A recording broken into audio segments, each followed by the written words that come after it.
Ladies and gentlemen, welcome back to the Indie Zone. My name is Kathy.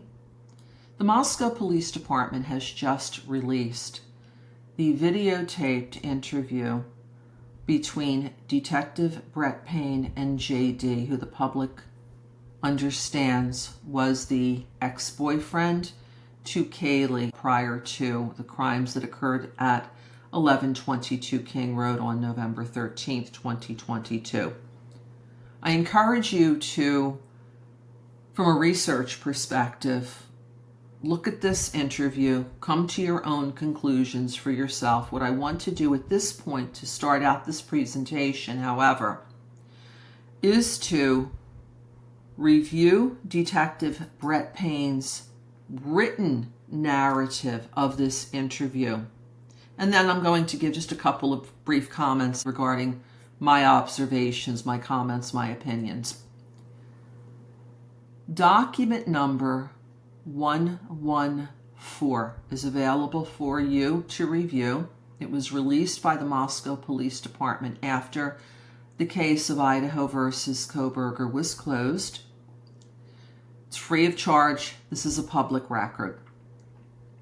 This document was prepared by, as we see at the top right-hand corner, Brett Payne. The date of this document is January 11th, 2023. However, it recalls an interview that happened almost exactly 2 months prior on November 13th, 2022.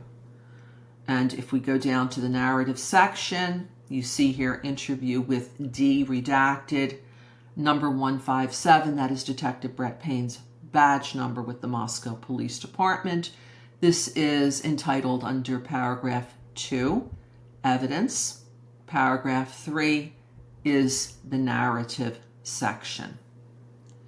It states here, on November 13th, 2022, at approximately 14:37 hours, I interviewed JD at the Moscow Police Department, reference the quadruple unalivings which occurred at 1122 King Road.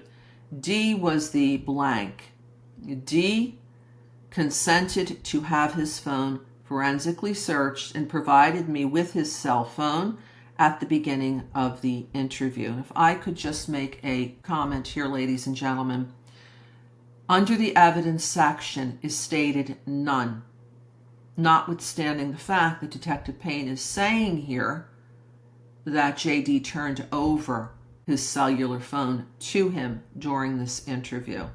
And if I could make one further comment, when you watch the interview yourself, you'll see that the interview did not begin with Detective Payne asking JD this question, if he would be willing to have his phone forensically searched and provided with his cell phone at the beginning of the interview. What happened at the beginning of the interview is that JD mentioned that a family member or his family was coming to pick him up from Coeur d'Alene. And at that point, JD made a phone call to his family, and you can hear the conversation. I'm surprised it wasn't redacted, that JD is having with the person on the other line.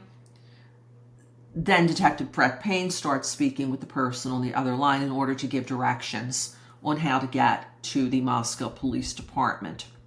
So that's how the interview actually began, in my opinion. Then after that concluded is when Detective Payne asked JD if he would give consent. He went over the form, JD signed it, and then he went into the timeline. Returning to document number 114. I asked D to tell me about his day on November 12th, 2022. D stated he worked at, redacted, and worked from 1400 hours to 2210 hours on November 12th, 2022. D stated he left his work and dropped off some food for a friend working at the corner club. D stated he went home, redacted, King Road, then returned to the Corner Club around 2300 hours. D stated he saw Gonzalez at the Corner Club and spoke to her briefly.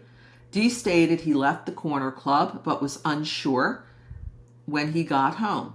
When D awoke, he told me he saw commotion down the street. 1122 King Road is visible from redacted King Road.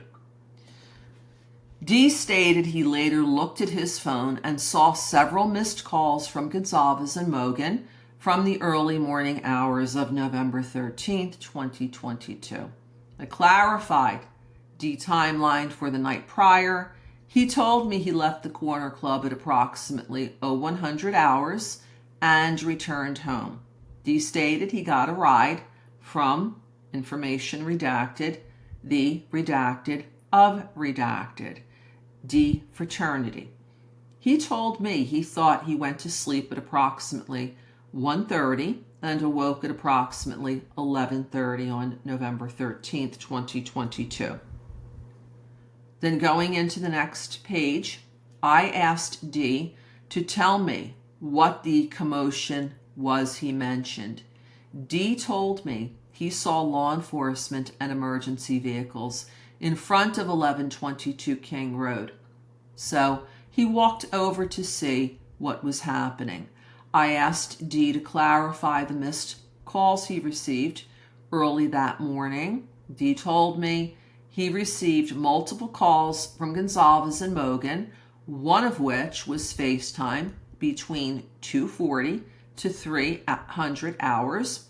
D stated he knew Mogan for some time, but that she would not call him for any reason. D also said Gonzalez texted him to tell him he could come to her house to retrieve his vape pen. I asked D if he noticed or heard anything suspicious anytime recently. D stated he saw a dark gold minivan backing up King Road approximately 1 to 2 months prior. D stated he did not remember any other suspicious circumstances. D did add Gonzalez would call him on occasion when she was walking home alone or when she was feeling sketched out. D stated there were people coming in and out of 1122 King Road frequently, and more people knew the code to their door than they should have. D stated he was not sure if the residents regularly locked the rear sliding glass door. D also told me he and Gonzalez owned a dog, a golden noodle named Murphy, with Gonzalez. He also told me Gonzalez was taking the dog out sometime in the past when Gonzalez saw a shadowy figure behind the house. D stated nothing else came out of the incident. Next paragraph, I asked D about his relationship with Gonzalez. He told me they had dated for approximately 5 years and broke up several times prior due to a, quote, loss of spark, end of quote, coupled with Gonzalez leaving. Next paragraph. I asked D about his relationship with Gonzalez. He told me they had dated for approximately 5 years and broke up several months prior due to a loss of spark, coupled with Gonzalez leaving for a job in Texas. D stated there wasn't conflict and the breakup was mutual. I asked D if there was anyone who flirted with Gonzalez. D stated there was a male by the name of blank who often flirted with Gonzalez. D did not know of any past stalking incidents, nor did he know who would have committed the unalivings. I asked D about his conversation with Gonzalez at the corner club. He said the conversation was short but normal. D did not have any further information for me during this interview, so I concluded my interview with D. 4 other, none. And then at the end, we see Corporal Payne's electronic signature, Wednesday, January 11th, and then reviewed by Sergeant Dustin Blaker, Thursday, January 12th. Both of these were in 2023, again, approximately 2 months after the crimes occurred. I would just like to add one comment here, ladies and gentlemen. What struck me about this interview was its brevity. It did not last a half hour, and there were things that happened, including at the very beginning, that had nothing to do with the interview concerning what information JD had about the crimes, if any, his relationship with Kaylee, and that there just did not appear to be a lot of follow-up questions, or questions that one might expect to see of a person who was in a relationship with one of the victims of the quadruple unalivings that happened just a few hours before. This was the only opportunity that the Moscow Police Department had to lock in information from JD. Because once this interview ended, JD was then going to be going home.